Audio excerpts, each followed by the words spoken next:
name is Jane Jaime, Bukno Kabangkalan custodian. I'm Josel Inventor, Bookbinder 3. Hello everyone, I am Charissa Candelario, a Local Assessment Operations Officer 2 at the City of Kabangkalan, and I will show you the Bukno Kabangkalan shelf.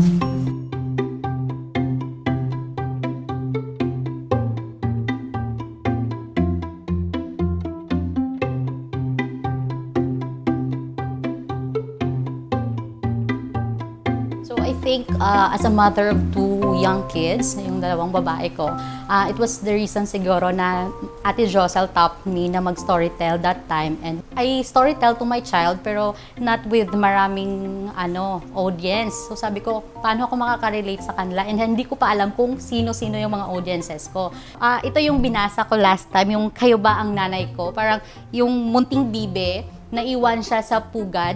6 na kapatid niya, parang naiwan na siya kasi siya yung last na napisa, yung nakakasalubong, palagi niya tanong, yung tanong is kayo ba yung ang nanay ko? So this story, pinapakita dito kung gaano ba talaga kaimportante ang isang ina sa buhay ng isang bata. Ayun po. So parang ganon, as a first time na nag-storytell dito, parang masasabi ko na ang ganda ng experience na yun.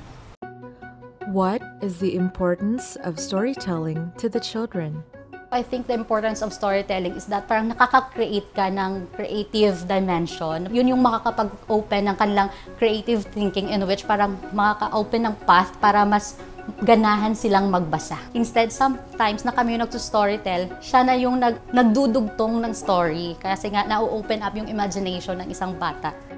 Does the Bukno Kabangkalan staff have any book recommendations? Matsing at ang Pugong ay tungkol po ito sa dalawang magkaibigan na nag-underestimate sa kakayanan ng isang tao. So, ang gusto kong matutunan dito ng mga bata is every one of us is different. Every one of us has different capacity. Everyone is unique. Ganun. Ang pamagat ay may 10 pulang langgam. Kasi po, alam naman natin po ng langgam, masisipag. Nagsasample po ito sa kabataan na dapat sila maging masipag rin po sa kanilang pag-aaral. My recommendations to the future Buknok readers, mga pang-young adult literature talaga.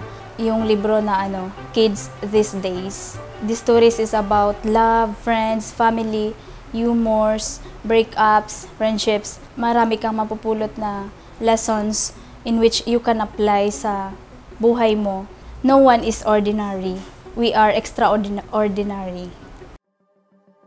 How do you encourage children to read? First choice talaga is storytelling for daycare or mga kindergarten. Kasi diyan talaga imumold yung mga children to love reading talaga. Mag-coloring activities, maghikayat ng mga out of school youth. Pwede naman sila turuan magbasa kung yung mga hindi pa marunong. Actually, when I posted that picture na nag-storytell ako dito, I have a friend na, sabi niya, ang ganda, meron pala dyan na na gusto din nilang pumunta dito, dalhin yung mga kids nila na magbasa din ng mga books. Mag-prosper pa dito yung yung Bukno Kabangkalan kasi napakaganda ng project na ito kasi as of now, aminin ba natin o sa hindi, yung mga bata parang na-neglect na yung way na magbasa kasi meron tayong mga modern technologies. So very important talaga na meron ganitong Bukno dito sa Kabangkalan kasi ang pagbabasa is very important talaga na maliit pa lang na-enforce na talaga yung pagbabasa. They have to start loving books now because learning is unstoppable. Learning is makapagbigay ito sa atin ng malawak na kaalaman. Magagamit natin mostly sa pag-aaral, sa research, na we know nga when we read, we learn.